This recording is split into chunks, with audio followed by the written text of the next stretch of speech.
আপনাকে গালি দিল, আপনি উল্টা গালি দিলেন, ধৈর্য ধরলেন?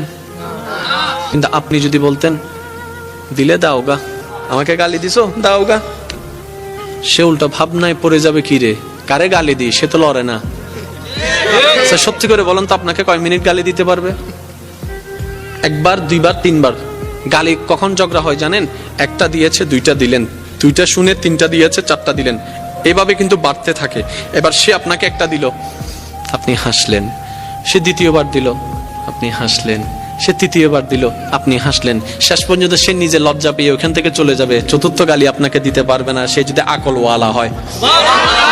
আর আপনি আমি বোকামি করি কি, এই কি হইছ তুই আরে মারি দি, মারি দনা করে পুলিশ আগে আরো ধরে লই যার কুই তা হইলাম না, আয় তো ন দিতে দিয়ে দে, ওদের মাঝি হনে ওদের আয়, ওদের তুই চল। আমি কি বুঝাতে পারছি কথা? আফটার অল আমরা নিজেরাই নিজেদের ক্ষতি করছি।